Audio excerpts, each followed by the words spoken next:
Ito namang liderato ng Department of Public Works and Highways, formal nang naipasa kay bagong kalihim Secretary Vince Dizon. Susunod naman na 60 days na araw, crucial para ho sa naturang ahensya. Alam natin ang iba pang mga balita, tinutukan ni Bombo Isa Cotoner. Formal nang naipasa ang pamumuno ng Department of Public Works and Highways kay Secretary Vince Dizon ngayong araw sa isinagawang turnover ceremony sa head office ng ahensya. Pinangunahan ito ng dating kalihim na si Manuel Bonoan kasama ang iba pang mga opisyal at sinalubong si Dizon ng mga kawani ng kagawaran. Nagpasalamat si Bonoan sa lahat ng empleyado ng DPWH sa kanilang suporta sa kanyang termino at bukal sa loob niyang ipinasa ang liderato kay Dizon. Ayon kay Dizon, bagaman bigla na naging pagpapalit ng pamunuan, kinakailangan sundin ito at harapin ng ahensya ang bagong hamon. Binigyan din ng bagong kalihim na magiging crucial ang susunod na 60 days para sa departamento. Dahil dito makikita kung paano mas mapapabuti ang operasyon ng kagawaran matapos ang mga kinaharap nitong kontrobersya. Pagkatapos ito, iginiit niya na mahalagang magkaroon ng reorganization upang tuluyang malinis ang operasyon sa loob at labas ng ahensya.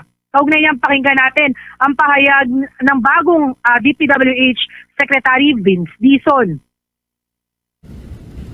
DPWH as an institution needs to go through that very difficult but very necessary process for us to evolve and most importantly to regain the trust of the people.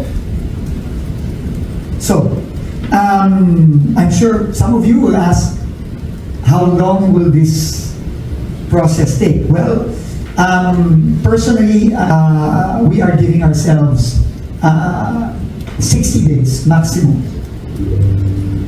to be able to see how best we can reorganize and hopefully after 30 to 60 days we will have a organization that we feel will be ready to take on these challenges and move forward, but it will be difficult.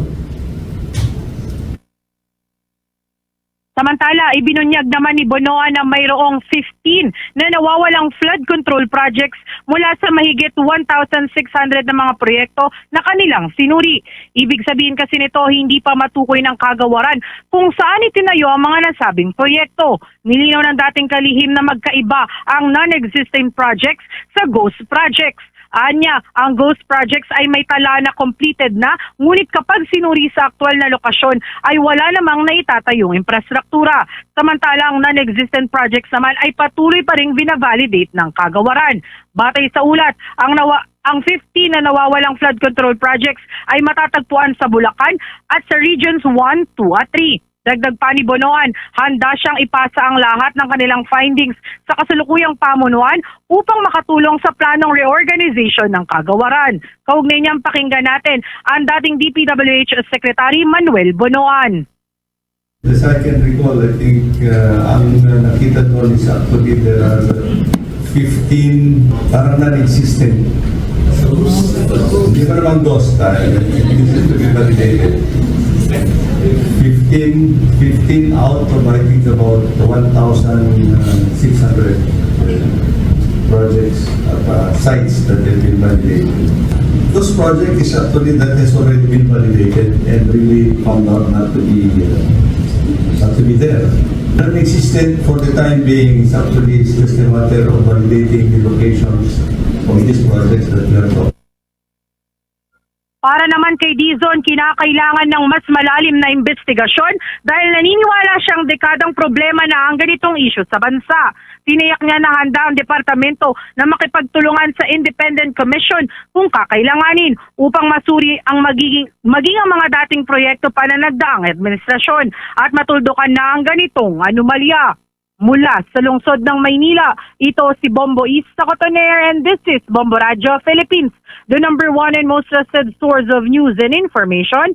Basta Radio, Bombo! For the most trusted source of news and information, visit our website at www.bomboradio.com. Follow us on Bombo Radio mobile app, Facebook, YouTube, TikTok, and X, formerly Twitter.